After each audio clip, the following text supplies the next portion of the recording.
Vamos a ver en esta sesión algunos conceptos básicos de estrategia transfusional en el trasplante hepático y cómo utilizamos el ROTEM para guiar la reposición basándonos en objetivos establecidos en algoritmos. Y ustedes se preguntarán por qué, para qué sirve esto si no voy a hacer trasplante hepático nunca en mi vida. Bueno, aprender esto tiene una doble utilidad, pienso.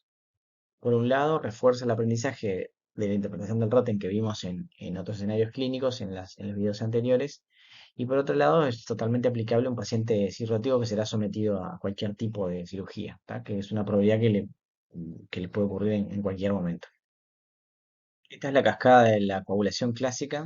Este modelo está basado principalmente en experimentos en vitro, en vitro, que dividían la población en dos vías distintas, la intrínseca y la extrínseca, que convergían en una vía común que finalmente terminaba en la formación del coágulo.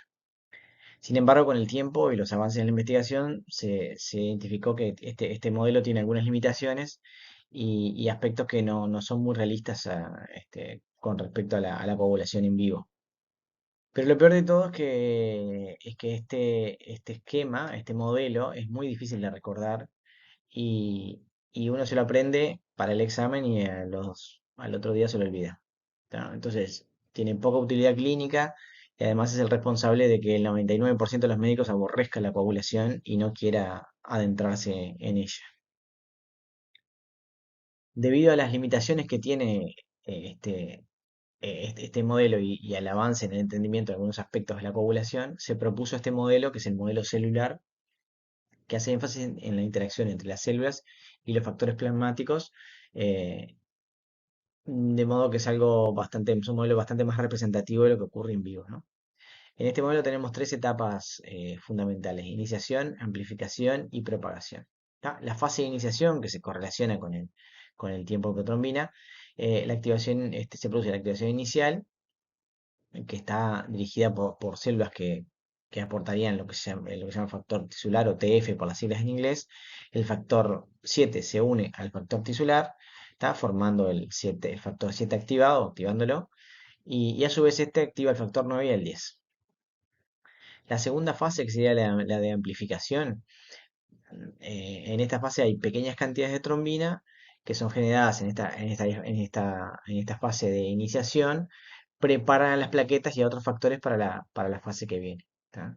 Aquí interviene el factor 8 y el factor de von Willebrand, y también se ve que se activa el factor 11.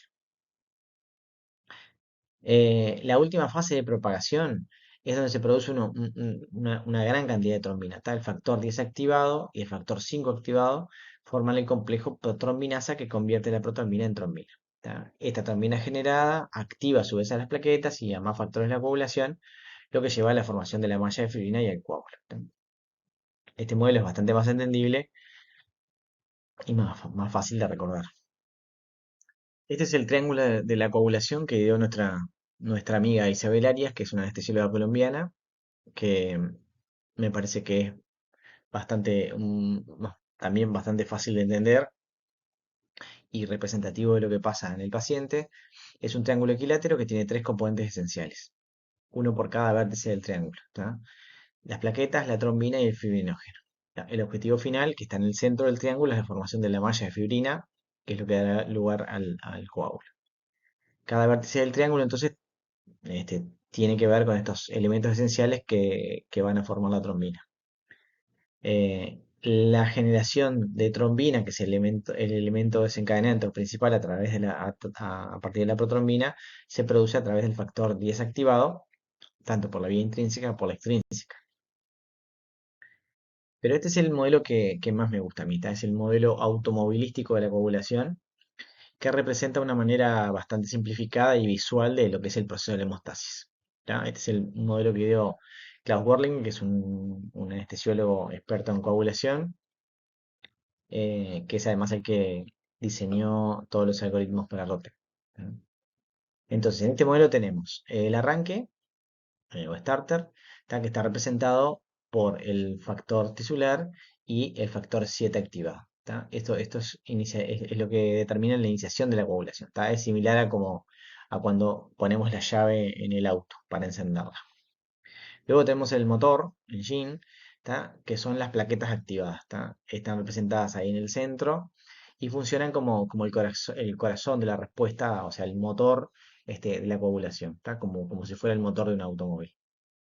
Entonces, junto con varios factores de la coagulación interactúan entre sí con las plaquetas, ¿tá? A través de unos pasos secuenciales. Y al igual que un motor de un automóvil, convierte el combustible en movimiento, que en definitiva se traduce en la formación del coágulo. Finalmente, la fibrina insoluble representa el producto final, que es el movimiento del automóvil, ¿tá? O sea, la fibrina que va a formar el coágulo luego de toda esta cascada de eventos. ¿Sí? Pero no estaría completo este modelo si no tuviéramos en cuenta la fibrinólisis, ¿tá? Las fibrinólisis son los frenos del vehículo, ¿tá? La generación de antitromina 3 de proteínas activada actúan como este sistema de frenos, ¿no? Son proteínas anticoagulantes que produce el organismo para evitar que el automóvil siga en movimiento indefinidamente, o sea, frenan la coagulación. Vamos a ver más adelante cómo funciona este automóvil en la coagulación del cirrótico porque tiene algunas particularidades. Este diagrama muestra diferentes etapas del proceso de la hemostasis, desde la coagulación hasta la hemorragia, en relación con el riesgo asociado que tienen diferentes procedimientos quirúrgicos. Tenemos tres zonas delineadas: la zona de trombosis, que es la superior, donde la coagulación es excesiva; una zona de hemostasis normal intermedia, donde hay coagulación óptima; y una zona de hemorragia o inferior, donde tenemos hipocoagulación, lo que produce sangrado excesivo.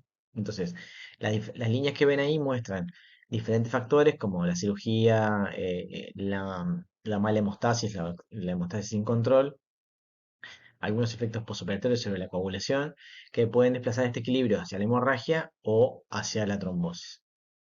Entonces vamos a ver que diferentes intervenciones y estados patológicos pueden influir en la hemostasia, desplazando en el mismo paciente el equilibrio hacia la trombosis y hacia la hemorragia, ¿tá? Y esto ocurre también en el paciente cirrótico. ¿Qué pasa con los patrones de coagulación en casos de disfunción hepática severa o crítica? Bueno, por un lado hay disminución de los factores de la coagulación, algunos componentes como las plaquetas, que disminuyen sobre todo por secuestro plaquetario en el vaso; factores dependientes de la vitamina K que se alteran con la disfunción hepática, el factor 2, el 7, el 9, el 10, la proteína C, el factor 5 también, el plasminógeno, en fin, disminuyen hasta rangos del 25-70% de los valores normales. Esto indica que tenemos una disminución de factores que son esenciales para la coagulación. Pero por otro lado tenemos aumento de factores procoagulantes. El factor tisular, el factor 7, el factor 8, el levombilio, en fin, muestran incrementos que llegan hasta 200-300% de los valores normales. Y estos factores promueven la coagulación y aumentan el riesgo de trombosis. Entonces, ¿cuál es la conclusión de todo esto? Lo importante es saber en qué estado de equilibrio eh, están los niveles de todos estos factores. La disfunción hepática crítica entonces puede desequilibrar este sistema y por lo tanto puede generar tanto riesgo alto de sangrado como de trombosis o formación de coágulos. Entonces, en el paciente cirrótico, este equilibrio es muy difícil de definir a priori. eh, por lo tanto, conocer cómo está el equilibrio en cada paciente es esencial para saber cómo intervenir, ¿tá? Los test clásicos de coagulación que tenemos en el laboratorio no nos sirven para determinar eh, cuál es el estado real de la coagulación y de este equilibrio en el paciente cirrótico. Como decía, las pruebas del laboratorio estándares tienen algunas limitaciones. El tiempo protomina, por ejemplo, solo evalúa los 60 segundos iniciales de la formación del coágulo y no nos dice qué pasa después. Solo se mide la coagulación plasmática y no miden cómo es la coagulación de la sangre total. No tenemos medida de la función plaquetaria, no evaluamos los sistemas fibrinolíticos, o sea que no sabemos qué pasa con la fibrinólisis, ¿tá? Eh, y no tenemos parámetros que nos puedan predecir sangrado. Tanto el tiempo de protrombina como el TTPA como el NR no tienen valor predictivo de sangrado en estos pacientes.